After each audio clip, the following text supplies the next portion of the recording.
policies are made on a political basis and not health.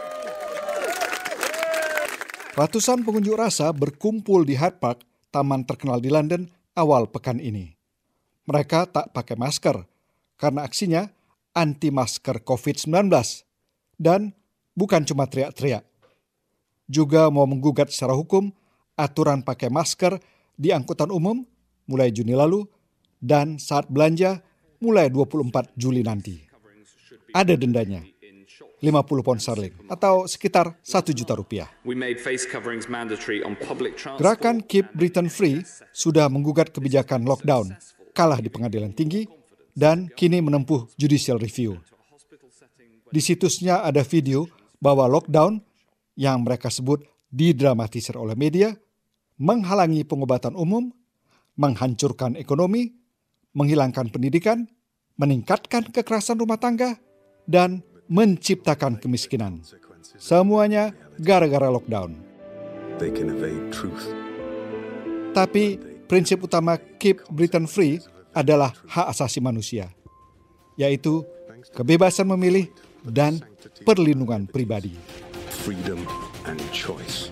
Tahun lalu, ketika ikut tim pelatihan wartawan di beberapa kota Inggris, salah satu materinya adalah data pribadi.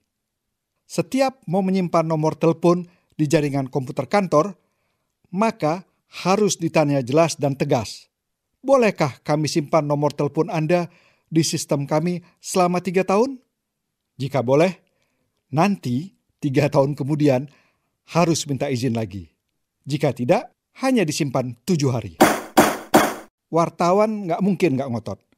Ada yang bilang, ya sumbernya senang-senang saja disimpan nomor kontaknya.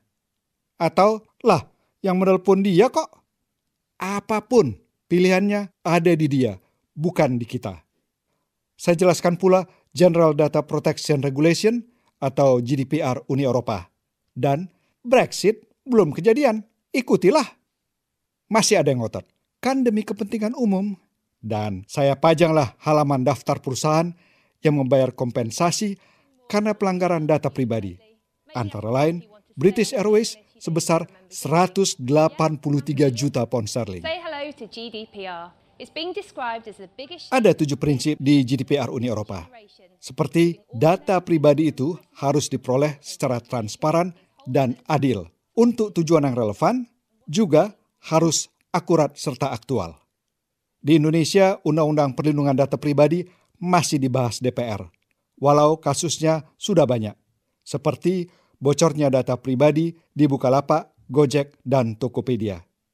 Ketika perusahaan-perusahaan besar makin tamak dan mengikuti perilaku kita detik demi detik, kebebasan pribadi jelas terganggu. Jadi, mari Bung, rebut kembali kebebasan dan kerahasiaan pribadi itu lewat protes atau gugatan hukum. Seperti yang dilakukan Keep Britain Free. Kembali ke demo anti-masker, secara prinsip memang iya juga ya. Masa urusan di badan saya sendiri diatur pemerintah? Terus nggak boleh keluar rumah, nggak boleh ketemu keluarga, nggak boleh minum bir di pub? Wah, zaman Big Brother-nya 1984 George Orwell mestinya kan sudah lewat. Atau dipraksiskan sajalah memakai masker untuk saling tidak menularkan virus. Lagian hak pribadi ya hak pribadi, tapi egois sekali lah tidak peduli dengan orang lain yang kemungkinan terkena virus. Entahlah. Kalau saya, sebagai pilihan saya, pakai masker di tempat umum. Karena begitulah saran para ahli kesehatan. Jadi, bukan dipaksa pemerintah.